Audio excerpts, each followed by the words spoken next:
Well, this is just a solemn reminder to always stay in touch with our well-being. Now we're going to be taken deeper into the dynamics of loneliness, not to preach loneliness, but to draw strength and motivation from it. With that said, please join me in inviting Royce to the stage.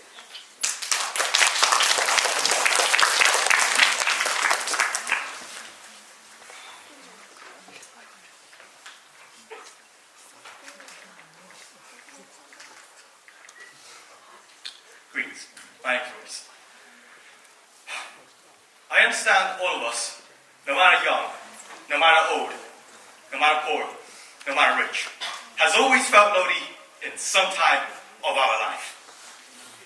No matter how many friends you have, say 10, or maybe even 15, once you maybe leave them and you go back to your 50 square meter rented apartment, sometimes you would feel a surge of loneliness, and that is completely normal.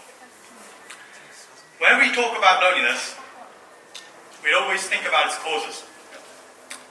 The unfortunate losses of our close ones would be a predominant cause of loneliness.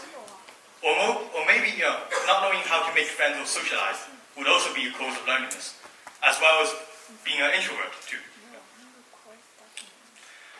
Loneliness is known to have a wide range of negative effects. It is known to cause more serious mental diseases, for example, anxiety, depression, or even obesity in terms of physical diseases. It is known to deprive our abilities from doing great things, demise our self-esteem, and stop us from focusing on what we're supposed to do. But I believe, with the right mindset, and I mean a growth mindset, it is possible to turn loneliness into a positive force and propel us onto new heights. And I have personally experienced them. Everything has to start approximately 2 years ago, when I was back in my previous school. During those times, I was known to be a person who's making computers out of cardboard and asking weird questions during class. So I don't really have much friends back then. And back then, what I feared the most isn't a centipede or being held on gunpoint. It is when a teacher says, guys, let's make groups. We've got group A here, we've got group B here, and we've got group C here. And there's group D. Group D is only me. Every lunch, I would always sit in one of the corner tables, eating by myself, and just eating, whilst others are talking. So I decided to do something that improved the situation. I decided to play video games. Rise of Kingdoms is one of the best games I've ever played. And I have to say, video games are one of the best painkillers of loneliness. Of course, with a huge amount of disadvantages.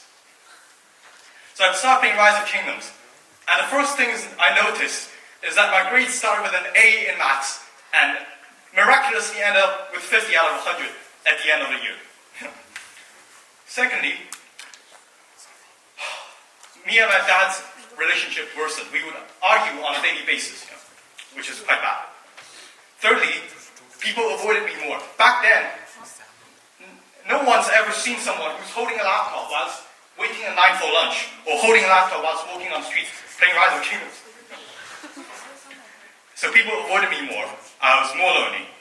And this led to a cycle. So I stopped playing video games, I finished playing, and I found out my reality is worse. So I decided to open my computer again and play video games. Just repeat it. It's like a cycle. It goes worse and worse.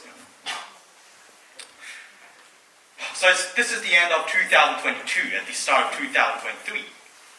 So I played video games all the way through January, February, March, April, and my mom decided to do something. You can't stop. Your grades are so bad, you just can't continue if you do so. So mom decided to transfer me to my current school, TEDxUlink. And at the first admission test, I got the worst grades, just as expected. So I knew I was doomed. I wasn't dumb. I knew I played a lot of video games. I just can't stop myself. I'm just doomed. So mom decided to apply me for the second admissions test. And I said, of course, I will try my best. I did try my best. I tried my best on video games. My grades still continuously went down. So the admissions test, I believe, is at the end of June, I think. June 21st or something. So I still play video games all the way through April, May, and my Rise of Kingdoms account got attacked miraculously. So I switched to other games.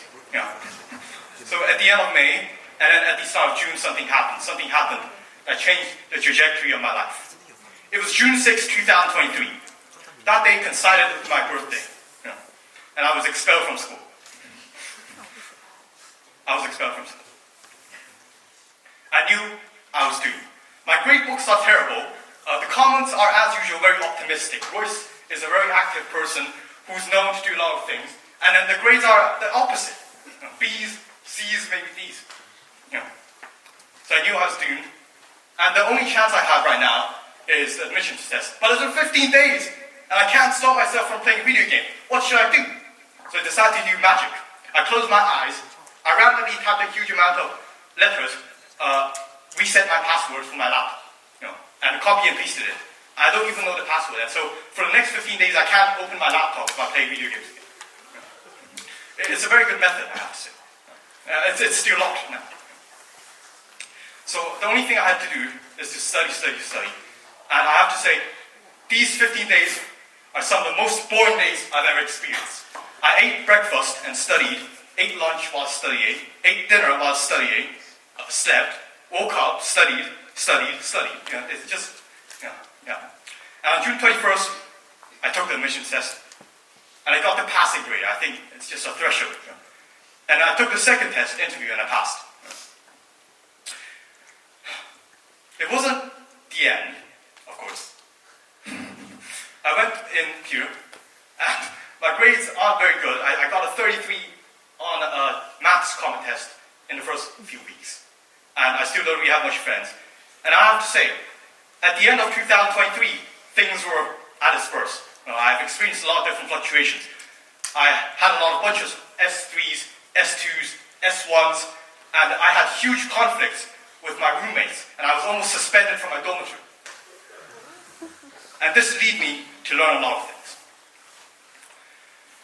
Things started to go better at the start of 2024. Learning more, growing myself. It's growth. Things started to go better. I guess this is still the beginning of my experience, because I'm still 15 years old. I'm still like far away.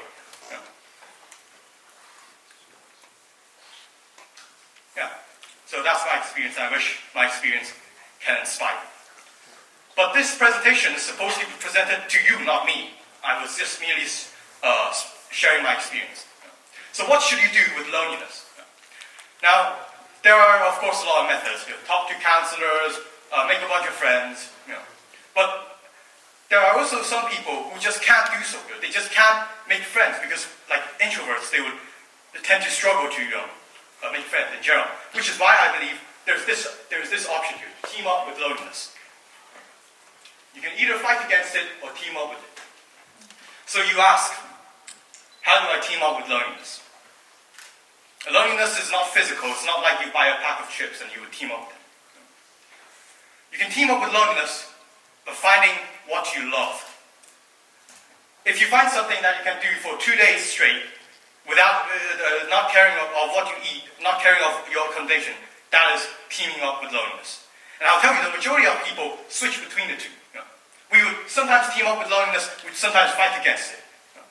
Whenever we talk with friends, we would fight against it. Whenever we focus ourselves on studies for like 2 hours straight without any distractions, that's us teaming up with loneliness. And when we team up with loneliness, we no longer call it loneliness. We change a word called solitude. And there's a difference between solitude and loneliness. Loneliness is when someone is alone and feels sad about it. And solitude is when someone is alone and does not feel sad about it. Which is why I believe we have a free will to choose between the two based on our situation. And both of them have their advantages and disadvantages. For example, if we always fight against it, we have a huge amount of friends, you would be, there's a friend here, would you like to eat lunch with me? Of course. Would you like to play tennis with me? Of course. And you would end up having less time with yourself. Compared to teaming up with loneliness, you have more time with, I have 10 hours with myself. I can do whatever I want. I don't need to go with others, play tennis or maybe eat lunch. It's just different advantages and disadvantages based on your preferences. So, that was it, I guess. And I have to say something at last. That life is in your hands, and you have the option to choose between the two. Thanks.